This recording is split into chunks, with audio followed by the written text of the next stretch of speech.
Buenas tardes, bienvenidas y bienvenidos a este Ateneo Literario, Artístico y Científico de Cádiz, que continúa con su programación de este curso.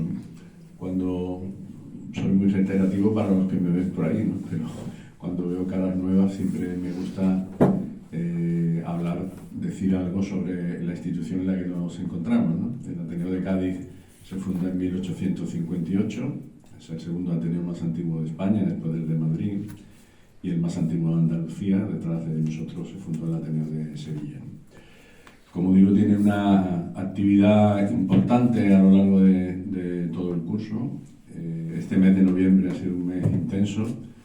Hemos tenido, le han puesto una calle, una plaza al Ateneo de Cádiz, en nuestra ciudad. Hemos cumplido los 25 años de edición de nuestra revista. Para una revista cultural, 25 años en nuestro país son muchos años. Pueden ustedes ver ya todos los números en nuestra página, lo que se configura como una verdadera historia, no solamente del Ateneo, sino como un documento sociológico de la ciudad de Cádiz, ¿no? Estamos también inmersos en la celebración del 149, hace 149 años del nacimiento de Manuel de Falla, y también estamos en esa conmemoración. Pero bueno, bajamos el balón al suelo y hablamos de lo que tenemos hoy, que es simplemente una nueva presentación del libro. Siempre que presentamos un libro en el Ateneo es un acto gozoso, ¿no? Porque en definitiva es uno de nuestros objetivos, las presentaciones del libro, igual que las conferencias o los debates. En este caso es la presentación del libro Matar a Fernando VII, a cargo de su autor, David Fernández, profesor de Geografía e Historia y escritor, al que yo le agradezco el que haya decidido presentar el libro en nuestra institución, en el Ateneo. Y para presentar a David, pues nada más y nada menos que tenemos a Jesús Maeso de la Torre, el cual no necesita presentación ninguna, ateneísta, escritor. Estábamos hablando antes, Jesús, que ya hace 26 años que presentó aquí su primera novela, y a partir de ahí pues ha tenido una carrera brillante, no solamente a nivel nacional, sino también a nivel internacional. Así que yo me callo, le voy a dar la palabra a los que tienen que hablar esta tarde, y empieza, Jesús, cuando tú quieras, con la presentación de David. Muchas gracias. Muy bien. Me imagino que está encendido esto, ¿verdad? Sí, está encendido. Es que los de pueblo, por más que eso no aprendemos el funcionamiento de los micrófonos de tantos sitios donde vamos. Bueno, yo tengo un enorme placer de presentar hoy a mi amigo y compañero de letras, David Fernández, al que no conocía y conocí en la Feria del Libro de Chiclana, y sus planteamientos sobre la novela en general y la novela histórica en particular no solamente me convencieron, sino que me parecieron muy acertados. Y entonces le dije que cuando él tuviera bien presentar el libro en Cádiz, pues me lo dijera, y en eso estamos, en la puesta de largo de, no su prima ópera, porque tiene alguna novela más, pero una novela muy, muy acertada, como es Matar a Fernando VII. Como datos bibliográficos para que lo conozcan, es profesor de Historia en el Instituto Carlos III de Prado del Rey, pueblo que aparece también en la novela, y dedicó su tesis de una forma que a mí me ha hecho pensar, porque la ha hecho sobre el testimonio oral como fuente del dictador de Chile, Pinochet, Augusto Pinochet. Ha publicado muchos artículos y me ha hecho gracia al ver su biografía que presentó como grano de mostaza al cuarto premio Ciudad de Úbeda, y no sé si él lo sabe, pero yo en ese momento era el presidente del jurado, o sea que puedes descargar sobre mí tu ira por no haberte dado el premio, pero sí recuerdo que quedó finalista e hicimos una valoración. Me he acordado al leer su biografía, digo, no sabía yo que era de David aquella novela, porque no solíamos mirar el nombre, para que tú veas que éramos muy, muy puros en aquel tema, y me pareció una novela fantástica aquella, de verdad, y la votamos mucho los del jurado. Hoy nos congrega aquí su novela última, Matar a Fernando VII.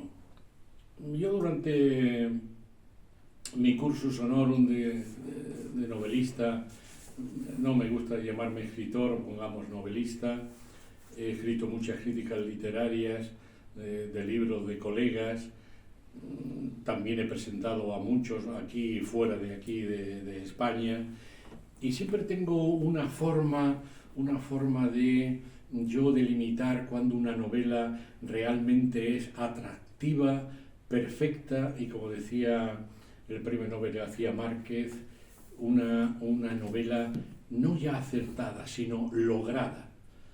Y siempre lo miro con una anécdota que yo leí una vez, no sé qué edición francesa de qué premio, pero sí el autor, lo recuerdo, era Gustave Flaubert.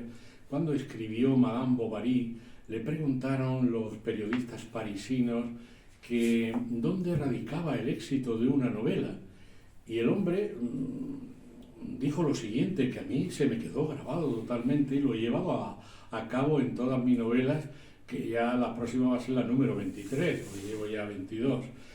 Y entonces este hombre dijo lo siguiente: una novela, sea histórica, o sea social, o sea policíaca, es como una estatua y su pedestal. Ya leer aquello me atrajo enormemente. Dice, si el personaje o los personajes son ridículos y el pedestal muy grande, pues a la vista del público eso queda fatal, absolutamente ridículo. Y viceversa, si los personajes son muy potentes y el pedestal es muy pequeño, es insuficiente, se viene abajo la estatua. Dice, una novela le pasa igual. Si los personajes no son adecuados, pues esa novela se viene abajo. Entonces, cuando yo tomé en mis manos la novela de David, que dicho sea de paso la divide en 3 partes de una forma magistral, porque haberlo hecho toda seguida, al lector lo podía haber desviado de la atención de lo que es la novela, la trama, y él la ha dividido en 3 partes, y entonces me di cuenta que lo había hecho a la perfección. Y luego otra cosa que yo me fijo mucho en las novelas, me imagino que él también al escribirla, poco después de presentar mi tercera novela aquí en el Ateneo, que fue El Papaluna, creo que también fue el discurso mío de entrada en el Ateneo, pues del que siempre me he honrado en participar, pues me invitaron al Instituto Cervantes de Roma a hablar sobre novela histórica, y nos llamaron a 2 novelistas españoles, José Luis Corral y mi humilde persona. Por Francia vino Michel Sardou y por Italia nos ganaron por goleada, porque se presentó Umberto Eco. Claro, presentándose Umberto Eco, todos los que estábamos allí no éramos nadie, monaguillos de literatura, porque es el verdadero padre de la novela histórica moderna europea. Y dijo una cosa, no allí en la mesa, sino luego en la comida, en una trattoria de esas escandalosas de Trastevere, donde no entienden nada de lo que te dicen, porque los romanos son como los españoles, somos chillones por naturaleza. Y dijo lo siguiente, dice, maestro, para que una novela histórica esté lograda, tiene que dibujar exactamente el pensamiento de la época. Como tú pongas un pensamiento en la Edad Media de la Ilustración o viceversa, te has cargado la novela. La mía, por ejemplo, mis monjes piensan en la venida del Mesías, la parusía, etc. Entonces clavo la vida de ellos con las horas canónicas y demás. Y claro, a mí aquello se me quedó grabado. Y es verdad. Y entonces yo la novela de mi amigo David no es que se separe del espíritu de la época. Yo, que soy profesor de historia, es que calca el espíritu de la época a machacamartillo. No se separa un minuto de lo que era la España y cómo pensaba de aquel momento. Entonces, para mí es una novela lograda. No quiero hablar excesivamente porque la palabra la tiene él y nos va a descubrir con toda seguridad los entresijos de su novela, pero me he dado cuenta que el hilo conductor lo ha hecho a través de unos personajes verdaderamente atractivos. enormemente atractivos, pero no solamente personajes ya conocidos de aquella época, Fernando VII, el rey más felón que ha tenido la historia de este país y no podrá tener otro, y mira que ahora se lo están poniendo fácil los políticos actuales, ¿no? Pero aquel fue ya terriblemente abyecto para la historia de este país. Y luego, por eso decía que se mete en el espíritu de la época. Resulta que inventa una tertulia en la isla de León, San Fernando, que la dirige Blasina Ochoa. Eran casi todas mujeres, como aquí en Cádiz. Cádiz también eran mujeres, todas, Paquita Larrea, Bob de Faber, eran mujeres. Pero fíjense cómo las tertulias que nacen en Cádiz, pues luego sirven como lugares para hacer complot contra los políticos, y en este caso para mandar a mejor vida al rey felón, que yo en mi novela, que también he escrito una novela sobre Fernando VII, pues le llamaba el narizotas, porque tiene unas narices bastante competentes. Y esos personajes, juntamente con Fermín Castro, son los que sostienen la novela. Magníficamente tratados. Yo diría que los sitúa a David en situaciones admirables. Otra cosa distintiva de esta novela, yo leo muchísimo, no paro de leer, novelas de todo tipo. Los personajes son muy endebles, nada potentes. Esto es todo lo contrario. Los que he nombrado hace un momento, tanto Blasina como Fermín Castro, a mí el que más me agrada y el que lleva toda la novela, pues un personaje y no una trama le sirve de hilo conductor en las tres partes. Abuela Pluma, la primera, el inicio de las cortes en la isla de San Fernando, aparecen pues todos los personajes que ustedes conocen, la batalla de Chiclana, y luego ya la segunda parte pues es la guerra de independencia, mal llamada así. Él es historiador como yo y profesor también de historia, y esa guerra se llamó Guerra de la Revolución, porque nosotros no nos independizamos de nadie.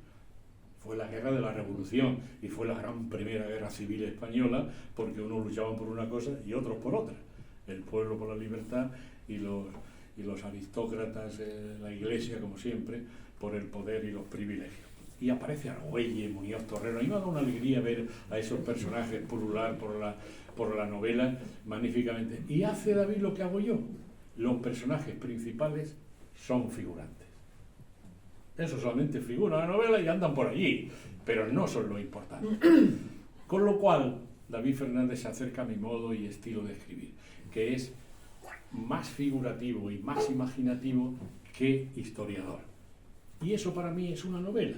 Lo demás es una recreación histórica. Y David no hace una recreación histórica. David hace una magnífica novela que al final pues, les puede llegar a emocionar y a entretener como a mí me ha hecho. Porque yo no he tenido tiempo, con tanto viaje, tanta clase y tanta conferencia, es que no tenía tiempo. Y sin embargo estaba deseando llegar a casa para coger la novela de mi amigo David. Así que ya, antes de concederle la palabra al autor, pues encomiarles que la lean porque es una novela verdaderamente excelente. Y como diría Gabriel García Márquez, que yo siempre esas palabras las pongo en mi boca, es una novela lograda. Ha logrado la novela y no todo el mundo puede decir eso. Así que les dejo con la elocuente palabra de David, que nos va a meter los entresijos de su excelente novela. Muchas gracias. Muchas gracias, Jesús. Y cuando quieras, David. ¿Está encendido? Sí. Bueno, hola, buenas tardes. Lo primero, agradecer al Ateneo por recibirme aquí y darme esta oportunidad de presentar la novela aquí en Cádiz, en este marco histórico, con mucha historia. A José Almenar, que lo acabo de conocer ahora mismo como presidente del Ateneo acompañándonos. Gracias. Y por supuesto a Jesús por su magnífica presentación, que me ha emocionado, porque cuando uno escribe una novela, que supongo que te pasa y nos pasa lo que escribimos, yo paso por una etapa que es que primero lo que me interesa es conseguir lograr lo que tengo en la mente, ¿no?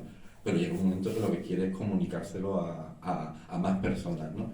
Y entonces ver que la novela consigue el efecto que uno perseguía, pues para mí es de lo más emocionante y lo que más me transmite, ¿no? Y sobre todo, bueno, para alguien desconocido como yo, que empezamos un poco a andar por este camino de la literatura, ¿no? Si a ti... Leí una entrevista hace poco tuya y decías lo mismo de que te costaba llamarte escritor, ¿no? Que te parece una palabra Pues imagínate yo que estoy empezando, ¿no?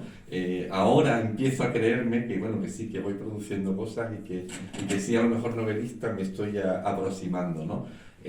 Porque, bueno, la verdad es que impone un poco, ¿no? Entonces, como digo, conseguir ese objetivo, pues la verdad es que me hace que me sienta bastante feliz, ¿no? Cuando he hecho otras presentaciones, que a veces ha sido de forma dialogada, a veces pues con una presentación del presentador y luego una exposición, siempre me planteo qué contar de la novela, para no hacer spoiler, ¿no? Pero también para conseguir transmitir lo que me ha movido a escribirla, ¿no?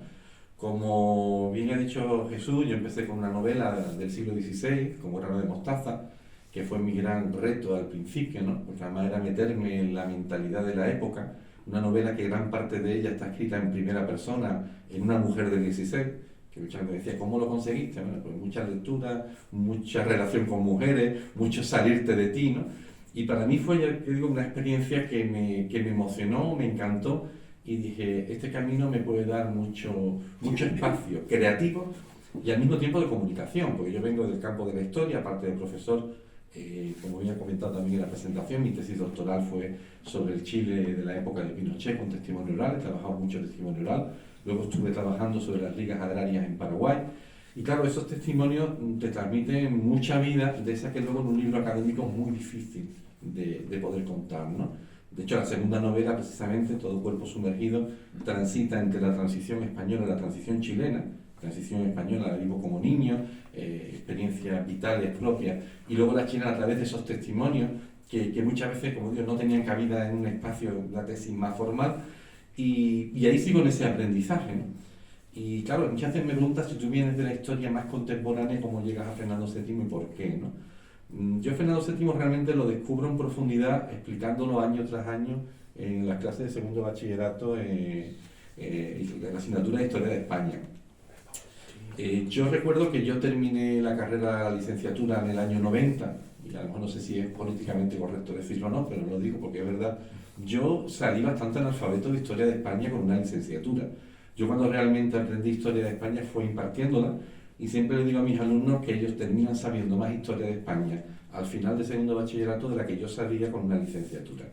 Y ahí es donde yo me voy curtiendo, porque yo además, el hecho de ir explicando año tras año, ir leyendo y profundizando, pues vas descubriendo un montón de cosas que a mí nunca nadie me había contado ni me había imaginado, ¿no? En cierta manera.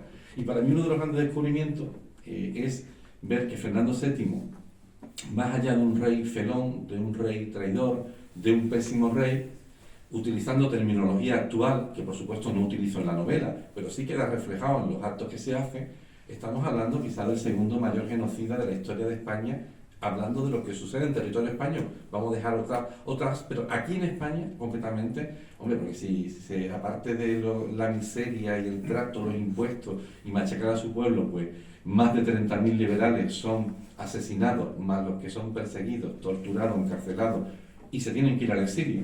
Estamos hablando de que, digamos, la generación de gente más progresista, más innovadora, que podía haber cambiado las cosas, pues se tiene que ir fuera o acaba muerto, ¿no? Entonces, desde esa perspectiva me parecía que había que dar un pasito más, ¿no? Porque alguien me comentaba una vez que en algunas escenas, porque es verdad que lo que dice Jesús, los personajes importantes, históricos, digamos, salen en la novela, pero esto no es una biografía de Fernando VII, ni lo pretendía. Lo que quería retratar ese marco, ese contexto, en esa época, ¿no? Y es que parecía que Fernando VII, que parecía que lo estaba como a veces caricaturizando, ¿no? Y yo decía, no, para nada, a mí nunca se me ocurriría caricaturizar ciertos personajes de la historia. Lo que pasa es que Fernando VII, si tú pones lo que los biógrafos dicen, los que han trabajado y tienen mucha información sobre él, de cómo era el personaje, y tú lo retratas en una novela, parece que sí, oye, como este señor podía estar gobernando, reinando, teniendo el poder que tenía, teniendo el poder que tenía y haciendo lo que le venía prácticamente en gana, ¿no? Eso es quizás lo más sorprendente. Entonces, para nada, para nada. Y yo recuerdo que un día en clase comentaba con los alumnos hace ya algunos años que bueno, que me gustaría ver alguna vez un libro donde planteara a Fernando VII como genocida, ¿no? Y entonces saltó un alumno y me dijo que por qué no lo escribía yo. A mí no me interesaba en ese momento hacer un libro académico, pero me encendió la chispa de lo que será luego el fruto ya al final de esta novela de matar a Fernando VII.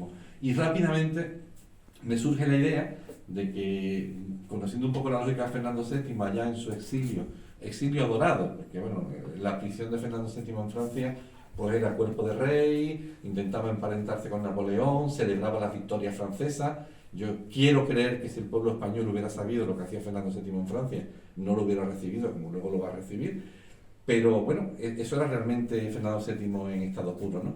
Pues me surge la idea, ficticia, a partir de ahí arranca la novela, de que haría o estaría dispuesto a hacer cualquier cosa por desestabilizar a las Cortes, ¿no?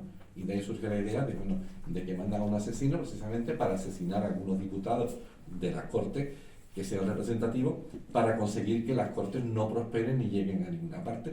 Y es el punto de arranque que va a hacer que se movilicen ya todos esos personajes, Fermín, el cabo Peñalba, el alférez Chacón, esas tertulias, los personajes femeninos, etcétera, etcétera, para retratar esa época, siempre desde la perspectiva, por un lado, de retratar cómo era esa monarquía, pero sobre todo también había como para mí dos protagonistas, vamos a decir si queréis, abstractos o colectivos, que era por un lado la ignorancia del pueblo, es decir, esa ignorancia que hace que el pueblo luego grite viva las cadenas cuando vuelve Fernando VII y a cierta manera pues los pongan en un lugar incuestionable, y sobre todo también ese protagonista colectivo que es esa gente donde entran gran parte de los protagonistas de la novela que intentan tumbar a la monarquía absoluta, que se juegan la vida y muchas veces la pierden por conseguir acabar con un Estado que hoy podríamos decir perfectamente totalitario, porque funcionaba como un Estado totalitario. Al fin y al cabo, la monarquía absoluta, todos los poderes estaban concentrados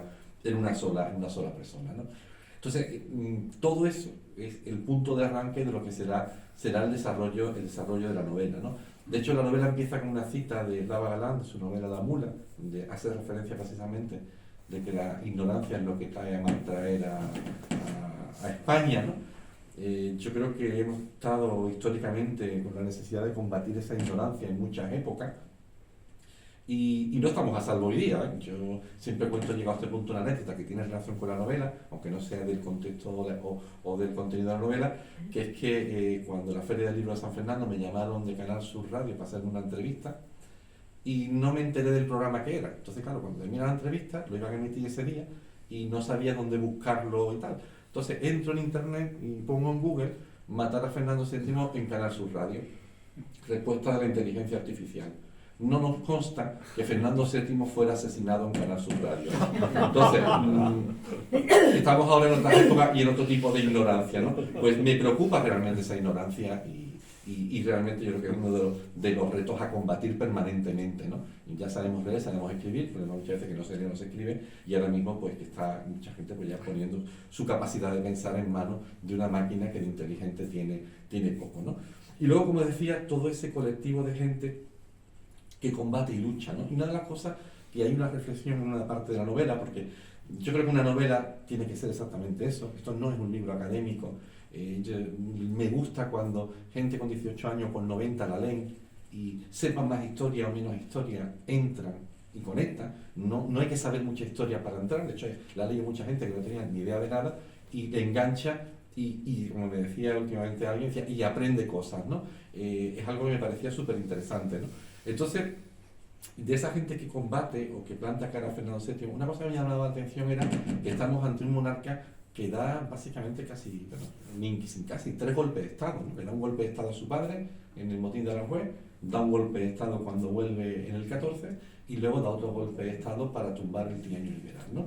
Entonces, una de las preguntas que me hacía, y hay una reflexión en la novela, decía que la novela creo que tiene que entretener, que tiene que enganchar, que tiene que emocionar. De hecho, bueno, recuerdo una anécdota de un alumno que terminó el año pasado, que la estaba leyendo hace unos meses, y me manda un mensaje de voz al móvil, ¿no?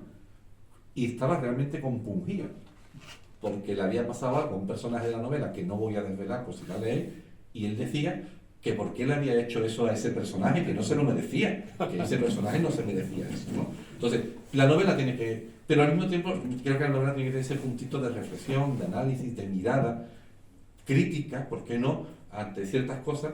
Y una de las cosas que más me sorprendía era cómo en 1820, sé que a algunos se le ocurrió, pero luego no se hizo, la mayoría no se plantean en ningún momento encarcelar a Fernando VII o directamente cortarle la cabeza.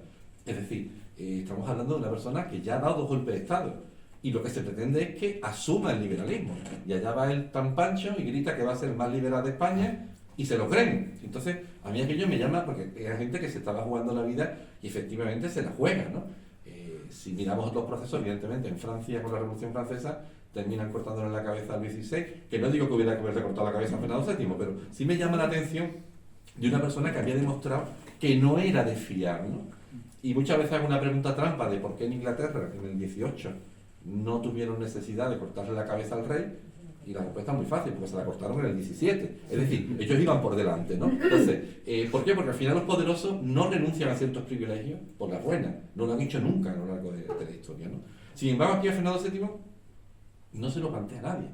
Y va a terminar pasándole factura a toda esta gente, ¿no? Pues sí tenía necesidad en esa novela pues reflejar un poquito todo ese movimiento de hombres, de mujeres, uno desde el plano intelectual, plano de tertulia, bandoleros que se implican. Para mí en el proceso de creación de la novela fue un descubrimiento ver cómo el Tempranillo, que quizás sea de los bandoleros un poquito que se pueden romantizar más, porque los demás eran unos delincuentes y unos asesinos, y por más que queramos idealizarlos no eran nada de eso, ¿no? Pero participan en el intento de levantamiento de Torrijos, o lo iba a hacer.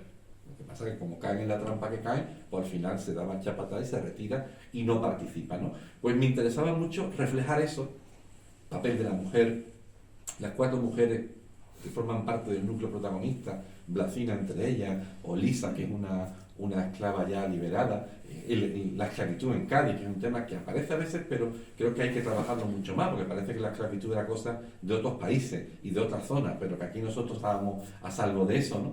O el caso de Lucía. Son mujeres ficticias, pero basadas en documentación real y en mujeres que existieron de verdad, ¿no? De hecho, hay por ahí un ensayo precioso, Amazonas de la Libertad, mujeres que lucharon contra Fernando VII, donde te refleja que había muchas mujeres que estaban en esa labor en ese momento. Y que luego, claro, la frustración que genera cuando se aprueba la Constitución de Cádiz y se ve que ellas no están ahí reflejadas, que está todo en masculino. Bueno, era un paso, pero que es frustrante, pero estaban ahí en la lucha, estaban ahí presentes, estaban, como ahora se dice, empoderadas, lo que pasa es que luego históricamente han sido muy silenciadas a lo largo de la historia, ¿no? Entonces, todo eso me interesaba mucho en reflejarlo de manera dinámica dentro de esa trama que es un poquito thriller, un poquito aventura, un poquito suspense, un poquito retrato de la época, para conseguir transmitir, conseguir emocionar y conseguir llegar a ese punto final, ¿no? de hacer una mirada sobre esa época y sobre todo darla a conocer o popularizarla un poquito, ¿no? Porque muchas veces se habla de esta época, yo por la experiencia en San Fernando. San Fernando, cuando el Bicentenario, todo se puso en función de él, pero la gente no entendía, y no entendía por qué le quitaban una fiesta popular, que era la fiesta del cerro, con las castañas y las nueces por el Día de Todos los Santos, y se inventaban una fiesta que era el Bicentenario, y la gente, bueno, ¿y esto qué significa, no? Yo creo que es importante que se sepa, porque realmente marca un antes y un después en la historia de España, ¿no? Abre una puerta, que luego, bueno, el camino será largo y tortuoso, pero que abre una puerta importante de lo que será el feminismo y la construcción del mundo que tenemos hoy día, ¿no? Y en toda esa dinámica, además, pues la aparición, como os decía, de algunos personajes históricos que a mí personalmente me han resultado muy significativos a la hora de preparar la novela y antes, ¿no? Estoy pensando, por ejemplo, en Espronceda, ¿no? Normalmente, si yo os hablo de Espronceda, ¿qué imagen tenéis de Espronceda? La primera que os viene a la mente, ¿cuál es? Con 10 millones. Por banda, viento, copa, toda vela. Yo no sé a ti, pero a mí en la GB nos lo hacían aprender de principio a fin, Sí. todo el mundo la recitábamos y tal, ¿no? Pues bueno, a mí me permitió conocer y reflejar, por ejemplo, a una Espronceda con 15 años, adolescente, que aparte de escribir poemas eróticos casi pornográficos y tal, muy propios de la edad adolescente, ya formaba un grupo, un núcleo de gente que quería tumbar a Fernando VII desde su inmadurez, ¿no? Pues ese es el Espronceda que me interesaba reflejar en la novela, que más allá de ciertos personajes que conocemos un poco por la teoría o por 2 o 3 imágenes, que son personajes de carne y hueso, o Juan Van Halen, San Fernando en la calle dedicada a Juan Van Halen. Os aseguro que en San Fernando quizá hay 5 personas, y me sorprendeo, que sepa quién es Juan Van Halen. Además te dice un holandés, un belga, un extranjero que hizo algo. Juan Van Halen es un isleño, nacido en San Fernando, en la isla de León, de familia que viene efectivamente de origen flamenco, y este personaje pues participa en los movimientos de intentos de liberación y de tumbar el absolutismo. De hecho, él participa en alguna que otra conspiración, que además se refleja en la novela. Será detenido, será torturado. Fernando VII además intenta convencerlo porque era un tío con mucha personalidad y le interesaba tenerlo a su favor. Él no está por la labor y consigue escaparse de la cárcel. Vamos, hacer una película, si fuera la BBC le habría hecho una serie que fuera Juan Van Halen, ¿vale? Pero es que no queda la cosa ahí. Se va a Rusia y se pone a trabajar para el zar de Rusia y dirige los ejércitos en el Cáucaso del zar de Rusia, hasta que ya choca, evidentemente. Si tú eres un liberal, no puedes estar trabajando con un absolutista como el zar de Rusia mucho tiempo sin que ahí haya fricciones. Y cuando rompe con el zar de Rusia, pues termina en Bélgica liderando la independencia de Bélgica contra Holanda. Es todo un personaje. Es todo un personaje que, como digo, hay 4 o 5 momentos en la novela que además venía a juego, que va a aparecer, y me parecía muy interesante poder dar esa imagen, ¿no? O Fragita Larrea, que además de tener su tertulia en Cádiz, pues resulta que veraneaba en Borno y se recorrió toda la sierra, y entonces claro, con la trama que se desarrolla entre la bahía de Cádiz y la zona sierra por aquello del bandolerismo y tal, pues se iban uniendo una serie de puntos a lo largo del desarrollo de la novela que realmente me parecían súper interesantes, ¿no? Y luego, por ejemplo, otro personaje que me parece también digno de mención, José Antonio Ruiz Padrón, que es un sacerdote canario que participa en las Cortes. Fue uno de los defensores de que había que acabar con la esclavitud y de los defensores de que había que acabar con la Inquisición, cuando los debates parlamentarios. Pero tiene una historia, porque este cura en Canarias decide irse a Cuba, cuando Cuba era nuestra colonia, naufraga, termina en Estados Unidos, conoce a Franklin, conoce a los grandes líderes de la independencia de Estados Unidos, se sorprenden de que un católico pueda tener unas ideas tan avanzadas, luego vuelve y se integra en todo ese proceso. O sea, tenemos muchos personajes muy ricos, muy desconocidos, que han aportado mucho y que me parecía interesante, en la medida de lo posible, el poder integrarlo en el desarrollo de la novela, que, como os digo, hay una parte, en esas 3 partes que comentaba antes Jesús, que se desarrolla en la isla de León, Cádiz, la sierra y tal, pero luego sale, ¿no? Sale. Yo creo que de los sitios en donde se desarrolla la novela, en La Habana, en Bélgica, Londres y tal, estaban todos menos en San Petersburgo. La verdad es que San Petersburgo es un pequeño guiño a Tolstoy, ¿no? A Guerra y Paz y a sus novelas, ¿no? que tanto me marcaron en un momento de mi vida. Y bueno, veía que la novela podía crecer por ahí, además con una trama donde aparece Pushkin, y bueno, no voy a un poco a desvelarlo mucho más, y me hacía ampliar un poco la perspectiva y el horizonte, y sobre todo porque me interesaba que los personajes fueran madurando. Es decir, hay personajes que tienen 16, 17 años en 1810, y claro, 10, 15, 20 años después ya no son los mismos, han madurado, han ido tomando partido, han tenido sus altibajos, ¿no? Porque la novela empieza en esa época con las Cortes y tal, y va a terminar pues en 1833 con la muerte de Fernando VII, ¿no? Al que al final, pues, como otros, morirá en la cama, no morirá fruto de ningún atentado.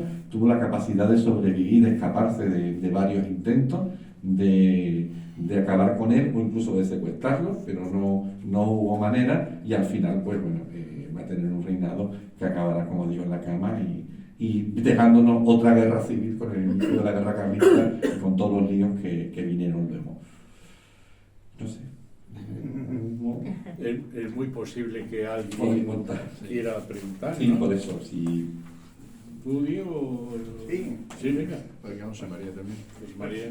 Bueno, siempre terminado. Podéis pegar algo. Al hilo de estos 2 personajes en la historia de España, se me sugiere un paralelismo entre Fernando VII y Francisco Franco, ¿no? Por lo de morir en la cama. Entre otras cosas. Eso al final. Pero evidentemente son personajes que parece que son, bueno, tú lo has dicho, no son protagonistas de la historia, pero alrededor de ellos se ha formalizado la historia de esta España.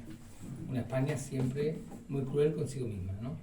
Y apareció allí Fernando VII, que rompió todos los cánones de la democracia de la Constitución del 12, y se vino de Francia, y nuestro Francisco Franco se ha cumplido ahora mismo lo que se ha cumplido, y de pronto rodeado de los que se rodean, al final configuran una España complicada y rupturista, de unos contra otros, muy cainista. ¿Existe ese paralelismo en nuestra historia de España, quizás? Bueno, cuando yo hablaba del segundo mayor genocida de la historia de España, ya sabes cuál es el primero. Entonces, sí.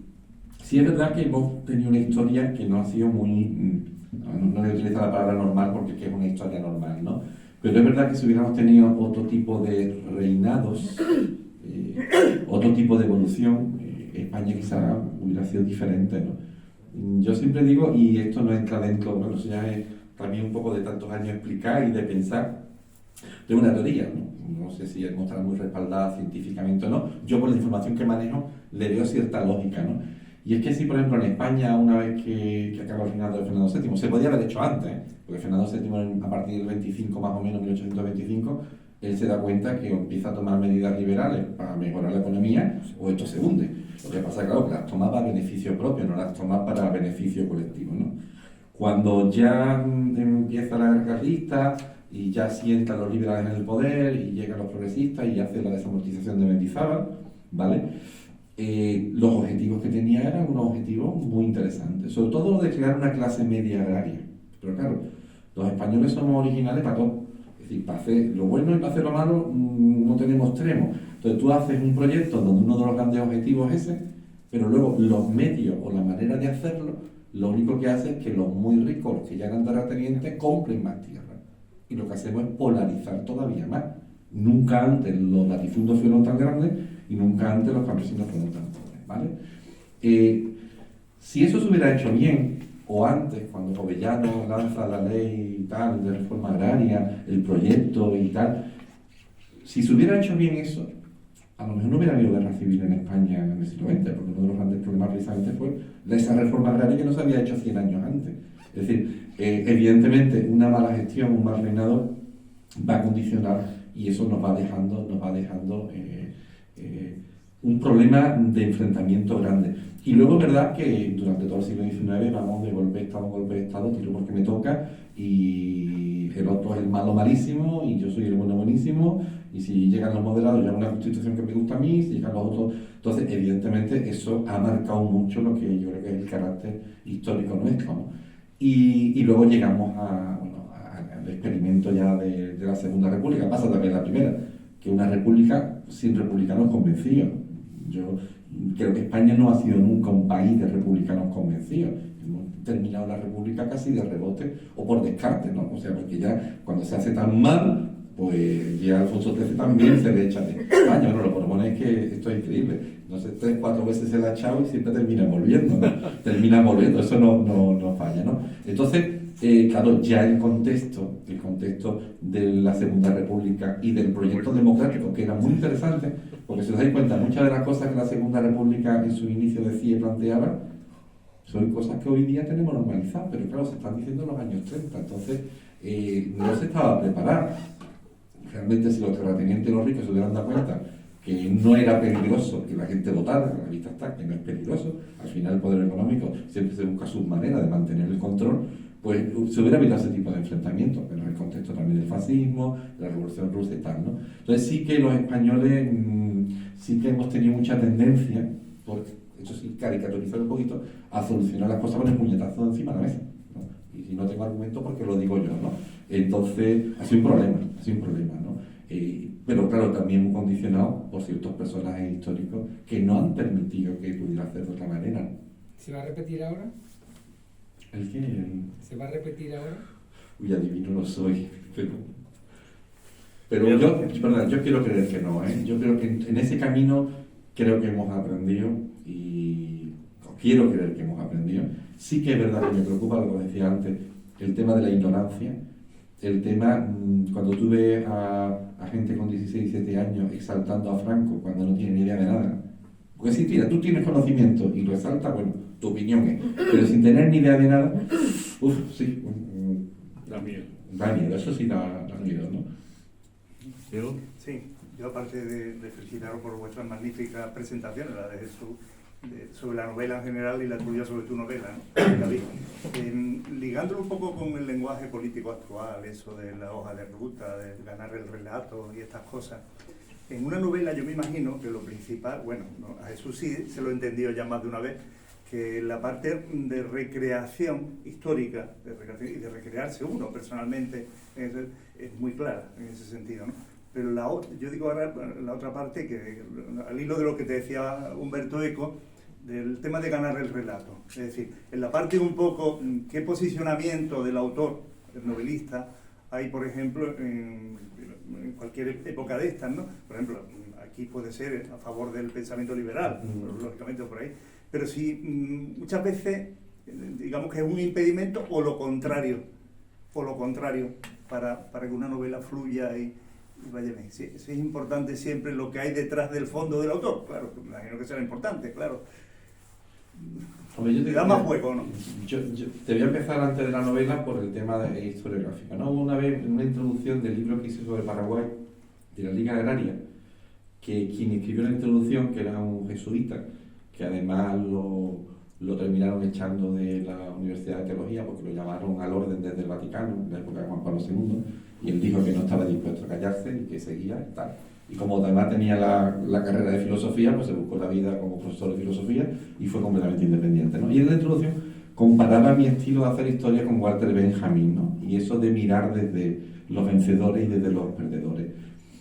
Esa ha sido mi mirada a través es lo que me interesa, porque son los que menos posibilidades han tenido de poder manifestarse, expresarse o contar sus historias. Por eso también lo de la historia oral, ¿no? El rescatar historias que no están, que yo cuando hago historia oral no le doy validez científica a un testimonio, no, es el contraste de testimonio, luego está la parte vivencial y con otro tipo de documentación, ¿no? Pero era una manera de llegar ahí, ¿no?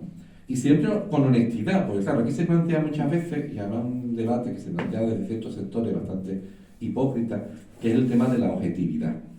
Yo recuerdo un emérito catedrático de Historia de América de Sevilla, que escribe un libro, Los Conquistadores de América, y tiene una introducción de 1 página y media, que además utilicé en la universidad, y si tú, no sé con vosotros, yo creo que lo llegué a utilizar, no sé si te acuerdas, pero vamos, lo solía utilizar porque en 1 página y media hablaba de que él iba a ser objetivo y lo decía 5 o 6 veces. Cuando una persona dice tantas veces, tú dices, joder, tío, voy a ser objetivo.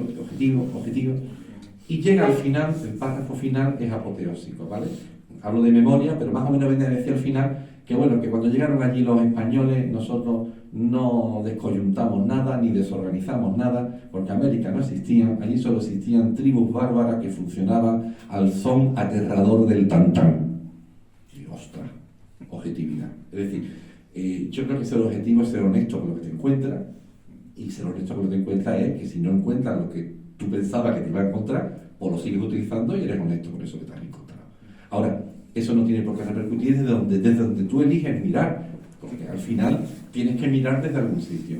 Y sí es que es verdad que mires de donde mires, el intentar reflejar las cosas de manera lo más honesta posible. Es decir, no me voy a inventar cosas que no son. No voy a caer en un maniqueísmo falso, ¿no? Porque a veces hay novelas o libros que plantean cosas tan maniqueas que no son reales, ¿no? Que son excesivas, ¿no? Entonces yo creo que por ahí tiene que ir, y a mí esa es mi manera de mirar, desde el punto de vista del historiador, eso lo aplico también un poco a la novela. Es decir, a mí me interesaba contar la historia desde Fermín, desde García, que bueno, si la leéis os vais a dar cuenta, la tercera línea que tiene Asperger, pues estaría perfectamente diagnosticada, porque ¿por qué no puede haber una persona con Asperger en el siglo XIX? O Martínez Lola, que es homosexual y tiene una doble vida. Pues claro que existía, se tenía que esconder mucho más. Hoy día afortunadamente no, pero se tenía que esconder, pero es que durante el franquismo se tenía que esconder también, es decir, y en otros países actualmente se tiene que seguir escondiendo porque es pena de muerte como te pillen, ¿no? Entonces, ese es el lugar desde el que quiero mirar la historia. Y a partir de ahí, yo creo que la historia tiene tantos datos, que yo no necesito manipular ni un solo dato para reflejar los sinvergüenzas que era Fernando VII. Es que además pasa eso, es que no necesito manipular nada. Sí, al revés, lo que pasa es que si lo cuentas todo, parece que estás exagerando, y no estoy exagerando, no, es que era así, o sea, que el personaje hacía esas cosas o era de esa manera, ¿no? Yo me gustaría terciar sobre lo que dice David, y tiene toda la razón. Yo escribí una novela también de Fernando VII, que fue En una tierra libre, en el 2012, que trataba casi los mismos temas, menos el final de Torrijos y de Riego, pues no lo traté. Pero él hace como yo, no hace falta manipular. Él pone a Blasina, al alférez Chacón, al cabo Peñalba, si mal no recuerdo, los liberales, y a través de ellos él manifiesta su pensamiento de cómo pensaban los liberales. Y luego cuando quiere describir cómo pensaban los absolutistas, pero no tiene nada más que sacar a Fernando VII, a Escoiquiz o a cualquiera de la farándula que tenía, que gobernaba, que era un aguador, un maestro de baile y un ruso que le vende unos barcos que estaban carcomidos. O sea que tenía un consejo de ministros de lo más granado el hombre. Y de malagueña. Sí, malagueña. Pero en fin, eso era ya en el tálamo. Entonces yo creo que David, porque como he leído la novela entera y me ha gustado mucho, me he solazado con ella, pues no precisa manipular nada. Exponiendo sus personajes en cada bando, pues te enteras perfectamente, ¿no? Y luego los dos acontecimientos que he nombrado, la muerte del general Riego en la plaza de la Cebada, conducido por un borrico en un serón, y la muerte de Torrijos en la playa de Málaga, son verdaderamente trepidantes. Bueno, a mí me emocionaron enormemente, y esa es la historia de nuestro país, esa es la historia. Y cómo ese hombre muere en la cama y no la conjura que inicia David, cómo no se lleva a la consumación, me hubiera encantado, ¿no? Así que... Porque además, y sobre todo vuelvo un poco a una idea que comentaba antes, ¿no? Es decir, cómo se seguían creyendo, porque bueno, en el caso del empecinado, que es uno de los grandes líderes, cuando él se va a Portugal y le ofrece el perdón y comete el error de volver y lo ejecuta. Entonces, esa es la cosa, digo, ¿cómo podían seguir creyendo? No sé, a mí hay algo que yo ahí no termino de entender, que puede ser fruto de la mentalidad. Y luego, cuando has dicho lo del fusilamiento de Torrijos, ahí hay un personaje escocés que para mí también es alucinante, personaje histórico, que este es un escocés que se viene con Torrijos a liberar a España del absolutismo, toda la herencia familiar que ha heredado la utiliza para financiar y se juega la vida y la pierde. Oye, no sé, a mí te llama, ¿no? Decir que había gente que finalmente se la jugaba, ¿no? Y bueno, que yo creo que eso hay que tenerlo siempre en cuenta a la hora de valorar lo que tenemos, los derechos democráticos, todo lo que... Porque bueno, la democracia estará funcionando mejor, peor, tal. Pienso que la peor democracia es mejor que cualquier dictadura. Lo que hay que hacer es mejorar la democracia, hacer los cambios que hay que hacer, y quizás, quiero creer que algún día tendremos políticos que se puedan sentar a hablar, aunque piensen de manera diferente, y llegar a acuerdos realmente.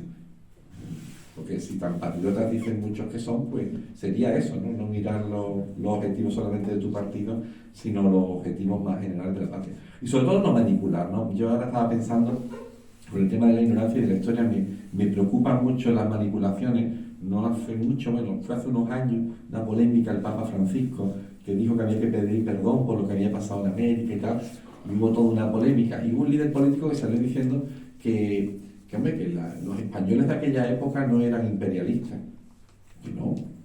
que solamente es que había españoles que querían hacer una España más grande. Mire usted, me acaba de definir lo que es el imperialismo, no me tome el pelo. Es decir, claro que eran imperialistas, los había.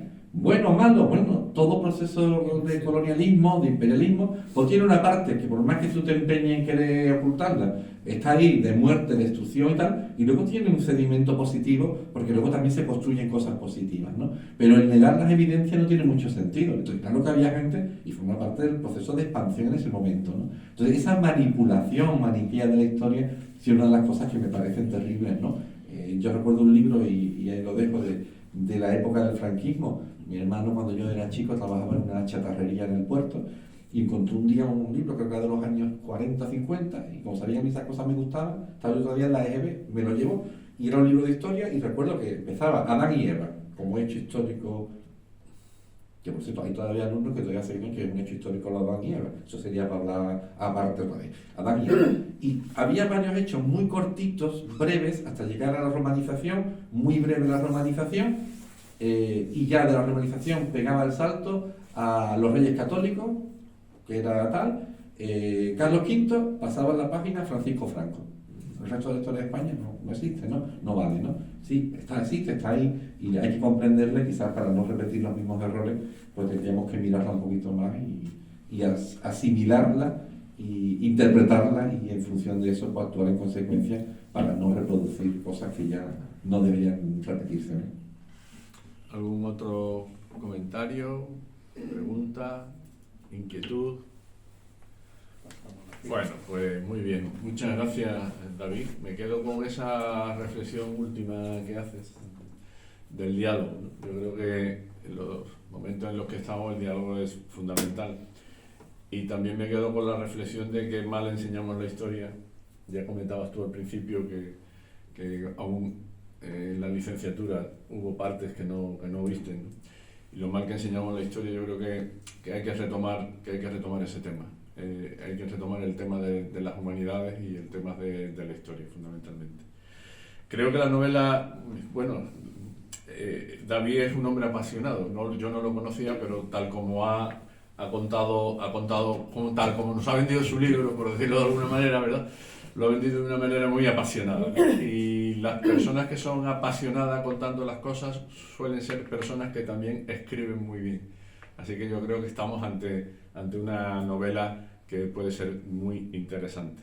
La pueden adquirir ahora, y yo estoy seguro de que además David pues os la firmará, os la dedicará de manera gustosa.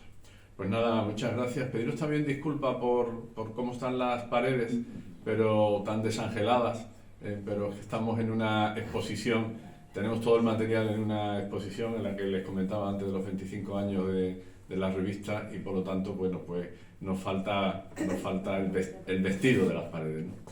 Nada, muchas gracias, David, por presentar aquí tu novela. Espero que sea exitosa y que sigas trabajando en el tema de la novela histórica. Y muchas gracias, Jesús, por tu presencia siempre aquí, grata y digna.